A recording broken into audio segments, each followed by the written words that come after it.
Okay, so I'm going a little out of order on this one, but at the same time, I couldn't get into the Woods in time to do a Disneycember for it, and yeah, I'll just do it by popular demand in January. But until then, let's do one I actually have gotten a lot of requests to do, The Brave Little Toaster. A film a million times better than it's deserving to be.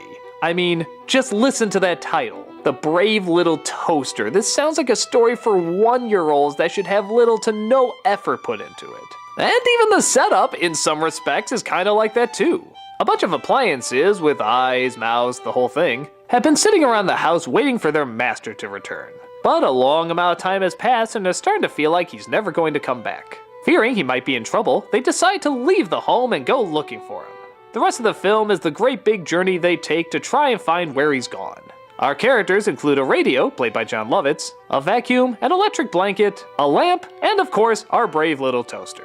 For a setup that sounds almost insultingly simple, it's really kinda surprising how much effort they put into it. There's a lot of quieter moments in this movie, which when I saw as a little kid, I was really impressed by. It kinda made me feel more adult to watch something that wasn't constantly trying to be loud and singing and obnoxious. It could let softer moments just be softer moments. But with that said, there's definitely a lot of craziness in it too. They come across a lot of neat characters, a lot of wonderful designs, a lot of scary designs, and even a few hummable musical moments. I especially love the Garbage Dump song. It has a really good beat to it, and even years later, I once in a while catch myself humming it. I took a man to a graveyard. I beg your pardon, it's quite hard enough just living with the stuff I have learned. You're worthless. One of the fun things about it that you know I would enjoy is that there's a lot of scary scenes in it. Yeah, for something called The Brave Little Toaster, there's a lot of really creepy, intense moments. Look at this climax. This is pretty fucking hardcore for a little kid's film.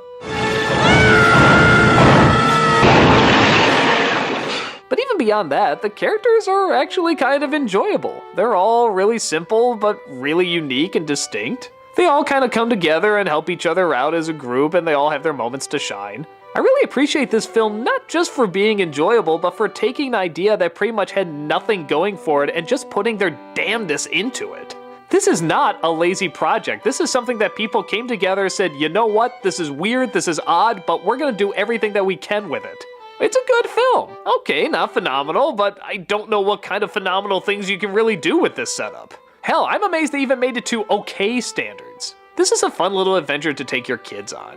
It has enough colorful songs and characters to keep them interested, and enough scary moments to get them going, ooh, what's gonna happen next? It's not spectacular, but there's just something to the atmosphere I really like about it. Every action they make, you feel the consequences of, and you're totally rooting for them every step of the way. Who the hell would have thought toasters would lead such interesting lives?